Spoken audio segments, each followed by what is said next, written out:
Good Sunday evening. Hope everyone's doing well. And I'm doing great myself. As a matter of fact, I have a lot of content to go through and to share with you this evening. And at the very least, it'll give you guys a lot to watch on your Monday morning and or your Monday in general. It's a great way to start the week is to, catch up on coin videos, whether it's mine or, like JB's Coins or Coin Op or, a few of the other guys well represented in the community. But as always, we appreciate you joining in for whichever video, whichever channel you subscribe to follow coins and currency and numismatics in general. So a lot's happened this past week. I've acquired a nice little snippet of various silver that I'm going to share with you in upcoming videos. There is a few very prominent sales that's also in the mix that I think will make your head spin. They certainly made mine, gave me a reason to kind of pick my jaw up off the ground because they're that way out there, so phenomenal.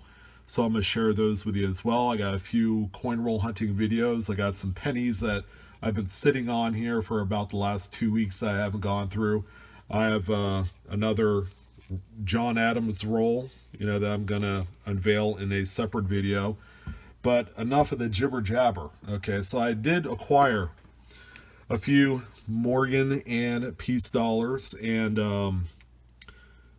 probably one of the favorite things I like to search through is through dealer melt bin stock, because you never know what you're going to find. You can either find a really nice VAM variety, something that's like a hit list 40 or a top 100.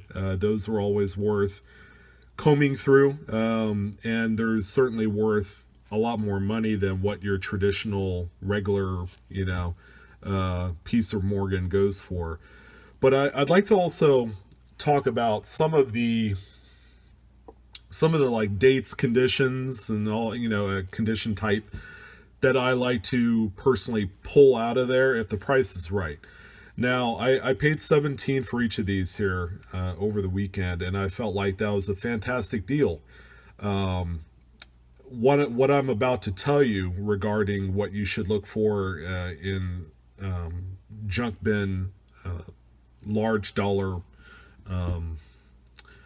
supply wherever you go is there's always a few different types of coins that you should look for that maybe not necessarily now, but later on they're going to be worth a little bit of a premium based on coin shortages, because I would venture to guess that it's only going to be a matter of when, not if, the price of silver jumps back up into the stratosphere, and people are going to be melting again. There's going to be less and less coinage out there. But this Peace dollar is a fantastic example of a coin that I routinely purchase for what I would say is junk or scrap or melt value.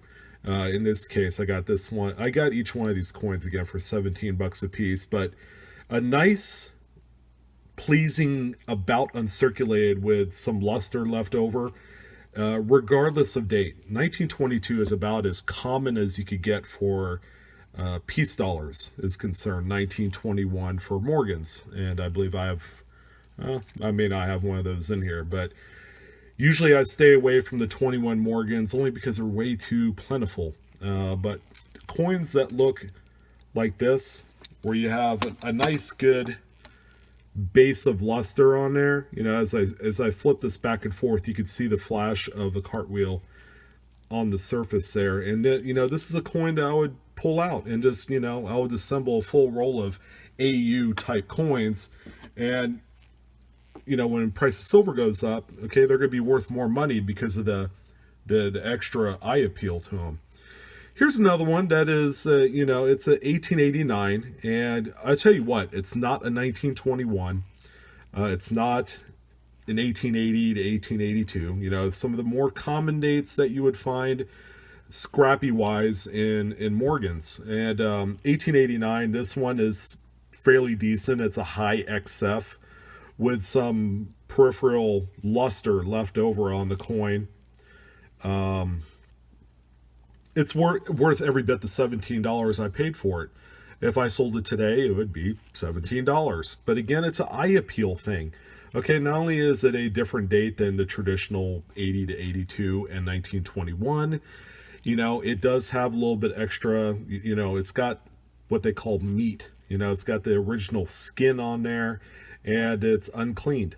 Okay, uncleaned is pretty high in my top of my list when it comes to coins that are in like that AU condition. Here is a really neat, well-worn Circ cameo is what I call it. So it's circulated. It's the original surfaces for what a circulated cameo coin would look like, and it's a, you know, it's a lot earlier date. It's 1879, and this one's an S. Now it does have a swath of extra darker toning right here, but for $17, I mean, you could do worse. Now keep in mind, coins like this do appear quite frequently, and when they do, they are worth the pickup. Again, it sure be, because, you know, for the same price you could always get a 1921, but there's so many of them out there that they're kind of less special. All right, so you want to focus on what other collectors would see as maybe extraordinary.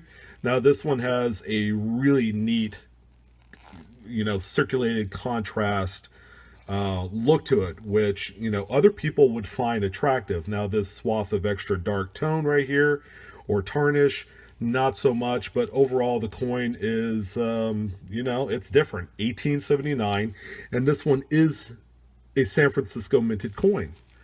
So there you go. So you get a little bit of extra rarity to it. It's not just a Philadelphia coin. And final coin that I'm going to talk about here. Now this one looks like it may have been cleaned, but notate one thing. Okay, it's a nice even circulated look to it. Now the dead giveaway is this part of this coin right here, which looked to have been cleaned. And then this part, you see this line where there's a hard toning. It looks like somewhere along the line it, I don't know, it retoned after a cleaning, but it's 1890, and this one is a New Orleans mint. Traditionally, you don't see these in melt bins, and that's the only reason why I picked it up, in spite of the fact that it might have been cleaned at one point. Believe it or not, coins like this I would sell for about 20 bucks. I have a few buyers for coins like this. It's just, you know, the $3 extra profit margin on the whole thing. It's just, I would just rather keep it myself. But when you have a large number of them, like 20, 30, or 100 of them in different dates with the mint mark, you sell them for a premium. But this is, again, another coin that I would pull out of a melt bin without hesitation and feel good about it. You know, and it is silver. At the worst, guys, it is silver value, and you're adding to your stack is all. So, you know, those are a few examples of coins I would pull out of melt bins. You know, the cheaper the better, you know, based off of the market that's out there. And you know, if anything, you're going to have a nice hoard of silver, and it's going to be a very diversified mix of silver. It's not going to be all 1922 piece dollars or 1921 Morgans. It's going to be a wide array of different mint marks and earlier dates. So I hope you guys enjoyed this video. Again, I have a packed agenda for you guys, something that'll keep you guys busy for your Monday and possibly Tuesday. I'm going to see how many of these I could crank out and get them uploaded. I know there's been talk about the HD quality. Well, I upload them, but when I go to turn on HD functionality, it wouldn't allow me. So that's something I'm still working through. I think it just might be the device I'm using. I'm using my smartphone, but it has the capability of shooting in HD. So that's something I'll be working on, so that way I could give you guys higher quality stuff that you guys deserve. But in any event, subscribe Blue Ridge Silverhound. The button is right below. It's that red guy there. And as always, I have supplies and stuff at the ready for you through those links. And I want to thank you guys again for joining in. Stay tuned for the round of videos I have going. It's going to be a lot of fun. And you guys take care. See you on the next one.